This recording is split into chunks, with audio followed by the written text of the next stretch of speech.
Today, I will talk to you about how to host a successful open house.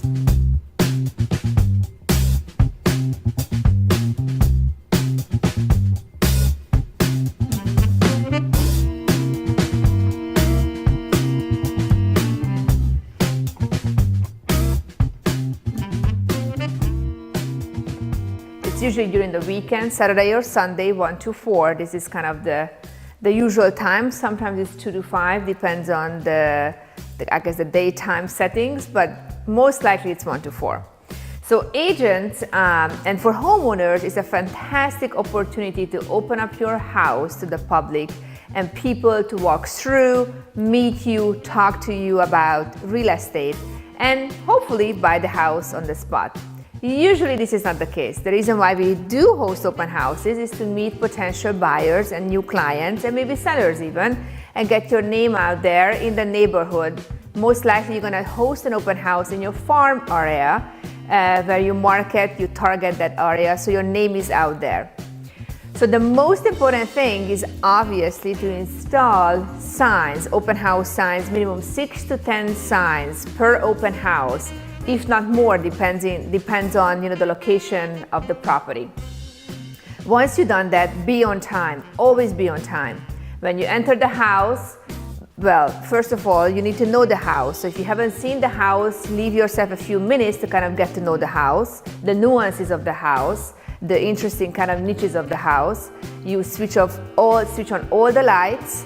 And these are kind of my tools here, which I use for an open house. Always have a nice air freshener, because you don't know what you have in the house. Sometimes you have pets or some special odor, maybe they just cook something for lunch.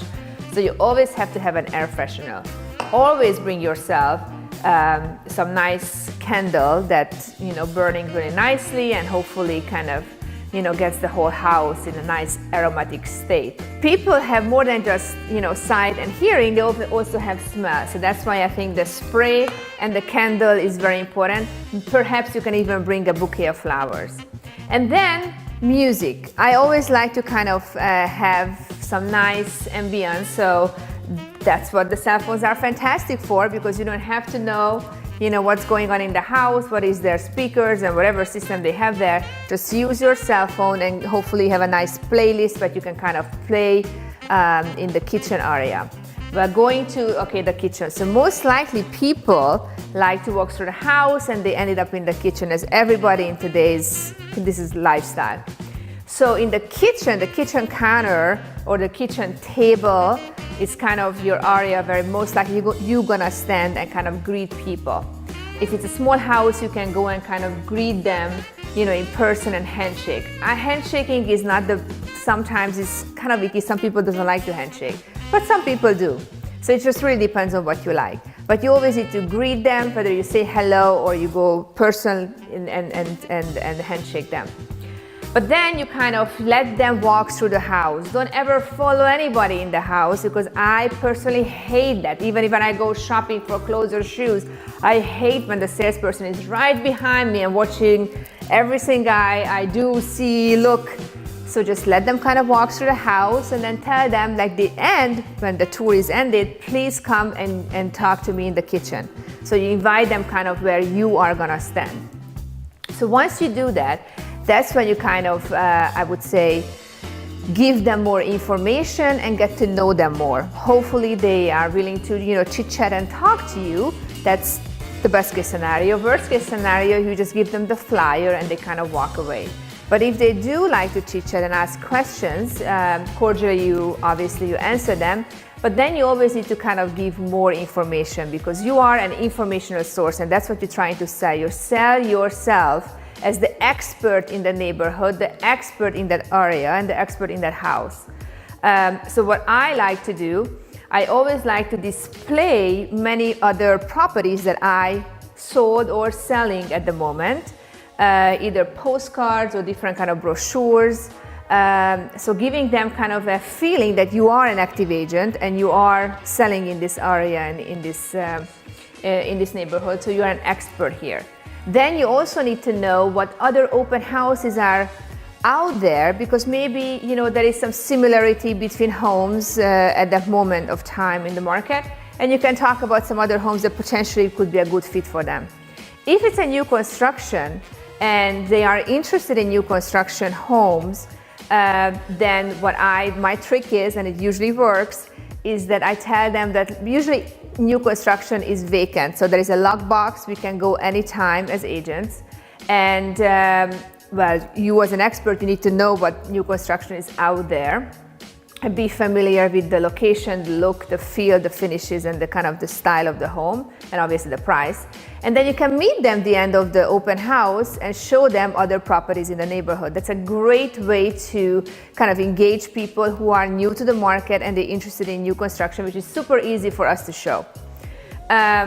If it's not a new construction, then you just need to know what's the inventory out there and hopefully set up a time the next day or so to meet and show them other properties for sale. So here are some few rules what you never ever do in an open house, especially when you're hosting an open house, even for yourself or somebody else, some other agent.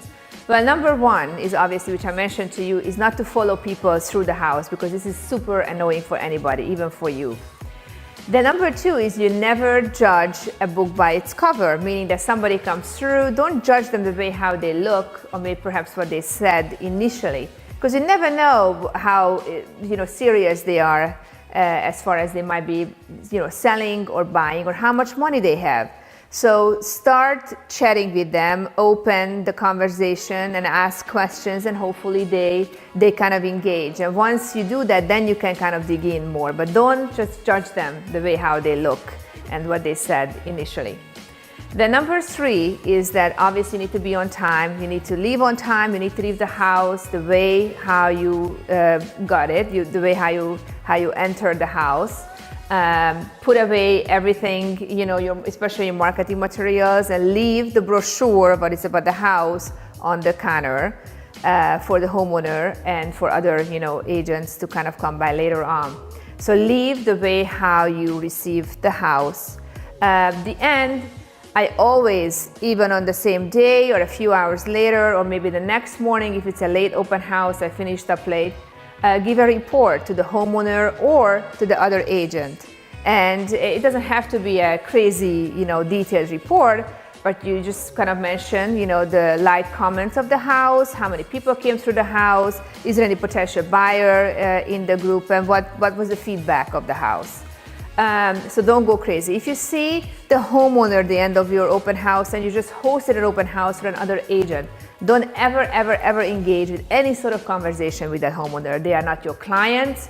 You are actually a guest. They invited you to host the open house. Just be cordial, and then you're gonna say that I need to talk to the listing agent, and the listing agent is gonna give you a feedback. So you need to be always professional, you need to be on time, you need to know, you need to be passionate about the open house, you need to know the house, the area, the neighborhood, and make good connections. It's a perfect way to practice your sales pitch, your sales technique, and selling yourself, because that's all you do. You sell your services, you sell your knowledge, you sell your expertise to potential clients.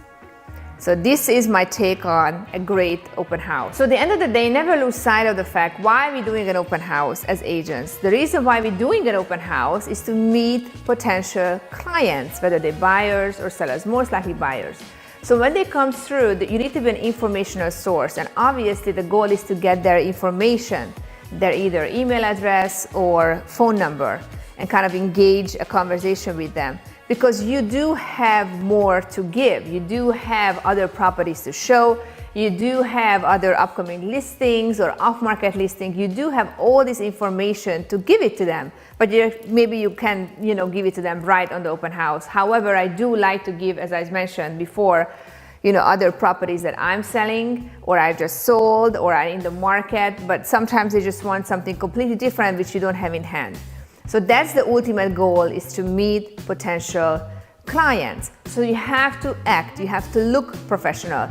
I hate when I go into an open house and the agent is on their phone or on the computer, or if it's a new construction, it's an empty house, they're sitting on a camping chair. This is just very unprofessional. Absolutely showing that you have zero interest meeting me or talking to me or do anything for me. You kind of just there to be there. I don't know why. So don't be unprofessional, always engage, have positive attitude, take notes, get their information and close business. That's the ultimate goal here. Okay, so in this case, I have a listing on the Esplanade, which is about $4 million. So this is the brochure for it. So when somebody comes through, well, first of all, it's a reverse floor plan. So I most likely am gonna meet them when they kind of end their tour. And this is when I'm gonna give them the information. I never go down, they have to come up to me. Okay, so now I have a full display of kind of similar homes that I have for sale. And usually I'm trying to select those homes that kind of similar in look and feel and price range what I'm hosting the open house for. So in this case, I can give them a great kind of alternative option that, look, this is what is available. So I put usually the brochures up here, and then here on the bottom, I create my kind of postcard line. So I like to bring, all the postcards that recent postcard that I send out every month. They might have actually seen my postcard because most likely you're gonna host an open house that is in your farm area.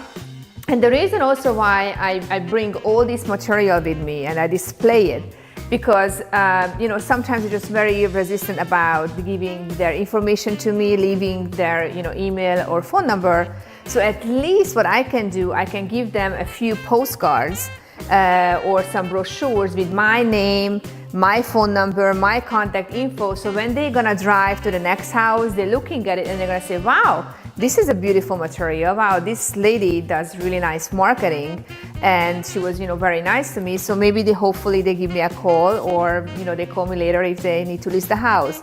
So ultimately, whether you getting their contact info, worst case scenario, you need to give them your contact information and your marketing and kind of the feel of who you are and how professional you are and how you work in this business.